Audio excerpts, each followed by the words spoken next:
Je ne vais pas attendre plus longtemps que la restitution des bagages pour vous livrer ma réaction à chaud sur cette publicité de propagande infâme que je découvre à peine débarquant en France et à Paris pour les assurances AXA, Hogan ou je ne sais quoi, qui évidemment, dont le gestionnaire valide une campagne de publicité visant à souligner encore une fois la discrimination des femmes en matière de salaire. La réalité, parce que de temps en temps il faut quand même s'en souvenir de la réalité, ça s'appelle la gifle de réalisme, copyrighté de sociologue à lunettes.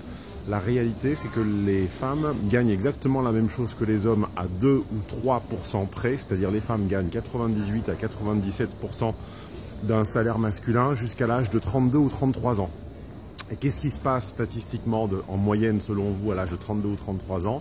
Je vous le donne en mille, il se passe la maternité, c'est-à-dire l'âge moyen de la première ou de la deuxième maternité en France et en Europe occidentale. Et à la maternité, ce qui se passe, c'est que, faisons-le autrement. Comment se grappillent les points vers les gros salaires et les hauts niveaux de rémunération? Par le sacrifice.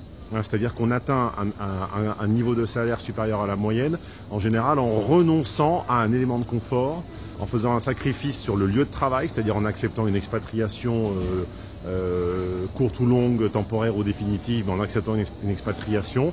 Je passe le bonjour à Sébastien qui nous écoute, qui se casse le cul en Angola depuis 6 ou 7 ans pour avoir sa rémunération à 5 chiffres. Je passe le bonjour à X ou Y qui sont à Singapour, qui sont aux 4 coins du monde.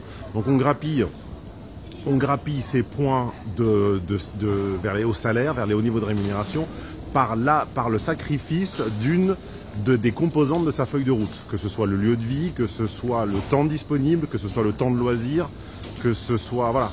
Et la réalité, c'est qu'au moment d'enfanter, et après le premier enfant, les femmes sont moins fréquemment portées à sacrifier effectivement la vue, le contact, le temps disponible avec leur enfant que les hommes. Et comme elles le sont moins, eh bien, elles ne peuvent pas, évidemment, on ne peut pas tout avoir, elles ne prennent pas les missions lointaines, excentrées, expatriées, dangereuses ou extrêmement chronophages qu'acceptent les hommes.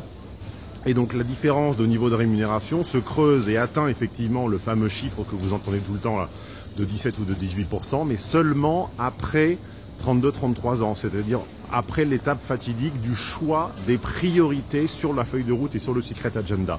Avant, arrêtez de nous casser les couilles avec ça, elle gagne exactement la même chose, et encore, et encore, et encore, même cette différence que je viens pourtant de valider, disparaît évidemment avec tous les jobs libéraux, c'est-à-dire qu'une femme médecin gagne la même chose qu'un homme médecin, il suffit de le vouloir, une femme avocat gagne potentiellement la même chose qu'un homme avocat. Il suffit d'avoir l'agressivité commerciale, de bien le négocier au moment des entretiens de recrutement et au moment des entretiens d'évaluation. Donc voilà, bullshit, propagande et sociologue à lunettes très énervé pour son arrivée à Paris de constater encore l'hypocrisie de ces communications.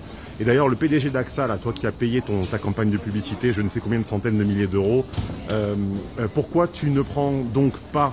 Pourquoi n'augmentes-tu pas et pourquoi n'annihiles-tu pas l'écart de salaire dans les femmes de ton entreprise après quand elles se sont mises au 4/5e ou quand elles se sont mises à mi-temps, Après tout, donne-leur la même chose, puisque tu veux nous faire croire qu'à nombre d'heures équivalent passées, elles gagnent moins. Eh bien, applique-le toi à toi-même. Prends tous tes employés, tes dizaines de milliers d'employés qui sont à mi-temps, au tiers-temps ou au 4/5e pour profiter de leur enfant, ce qui est un droit et ce qui est un choix, et donne-leur exactement le même salaire qu'un homme au 5/5e. Et quand tu auras fait ça, tu m'appelles, je te laisse mon email ci-dessous, tu m'envoies un email et je viendrai présenter platement mes excuses et mon admiration pour ton travail. Voilà, PDG d'AXA, salut à tous. Bon allez, clique là et clique là. Salut.